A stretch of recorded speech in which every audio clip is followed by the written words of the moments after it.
guys, Christy Shelton from foreverandafter.com. Today I want to talk to you guys about the 5 things that I learned through having my miscarriage and going through that experience, things that I may not have realized or learned about myself had I not had that experience. The first is that the emotional pain of my miscarriage would be far worse than the physical pain. Now, a lot of people will say I took the easy way out because I got a D&C instead of passing the products of my conception naturally.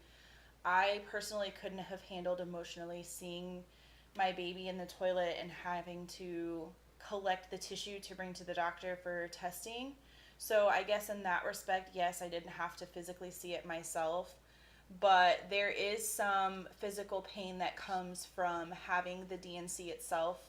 Emotionally, I was a wreck. I remember the morning of my appointment at the hospital, I seemed to flip from one emotion to another like super fast. I was angry, and then the next minute I was crying and upset, and then the next minute I was telling myself it was going to be okay, and then it was right back to angry again. And so I don't think I really considered what the emotions would be like and how it was going to take a toll on just not just me but also my husband.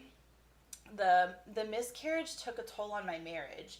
So for anyone who has followed me for a while, you know that my marriage has had its ups and downs. We've been really great. We've been not so great. We have had some issues with substance abuse and some just issues that, you deal with when people are just different.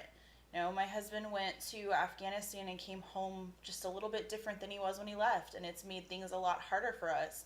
When we found out we were pregnant, or I was pregnant, I was super excited because I've known my whole life that I was going to be a parent, that I was super ready for it. But my husband, who's a couple years younger than me, he was scared to death. He was so nervous that he wasn't going to be a good parent. And about the time that we lost the baby is the time that he had finally come around and gotten excited about being a dad.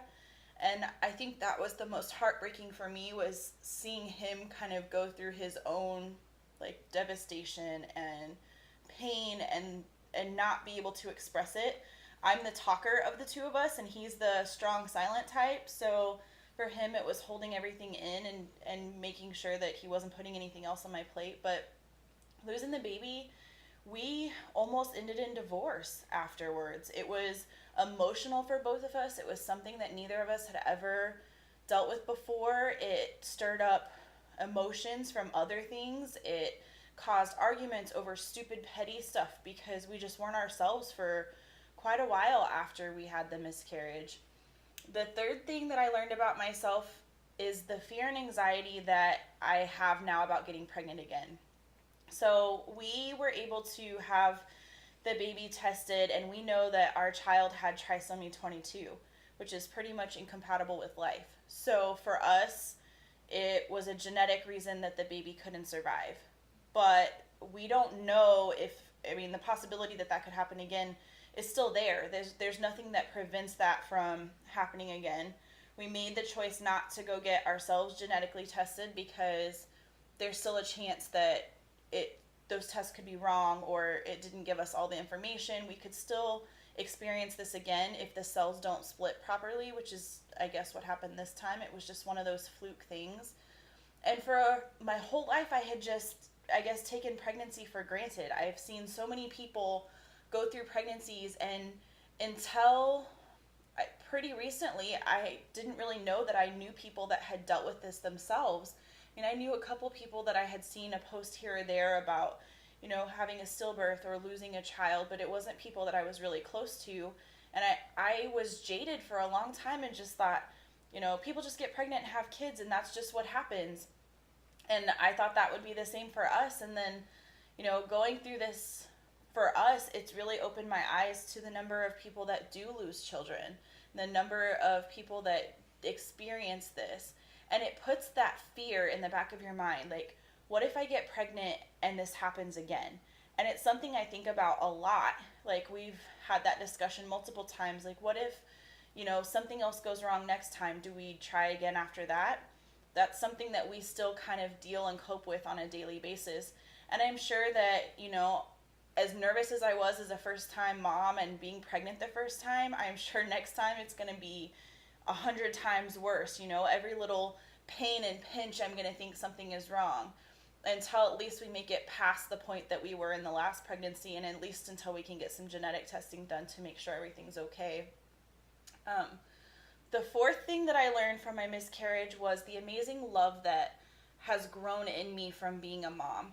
I never got to meet my child, but I still have the love of a mother. I have that nurturing instinct to take care of people, to help people. I always want to look out for people and make their life just a little bit easier, whether it's at work or in my personal relationships or my home life. It's really grown me and stretched me as a person. And I can owe that, I actually owe that all to God.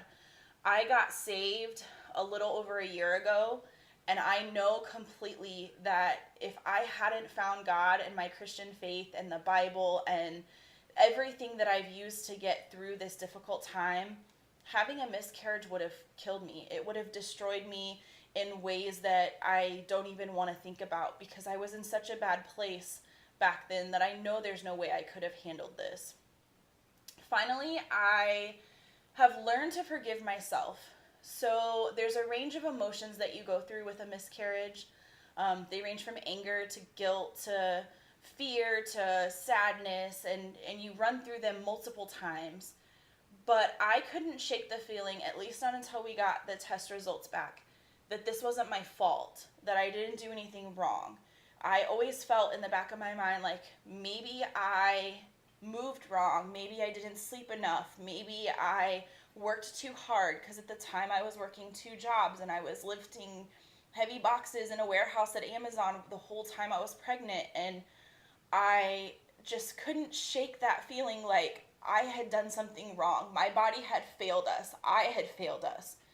And it took me a while to be able to forgive myself and realize that there was nothing I could have done about this. It doesn't make it any easier. It still hurts just as much.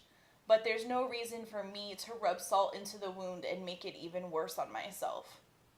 I hope that these 5 topics kind of resonate with you. If you're going through this yourself, I'm so sorry. I know how bad it hurts, and I know that there's nothing anyone can say that will make it any better. I will keep you in my prayers. Feel free to reach out to me if I can help. If you just need someone to listen, someone that understands, I get it. And I will be back soon with the next installment of our mini-series, Healing After Heartache, for pregnancy and miscarriage loss. And have a great night.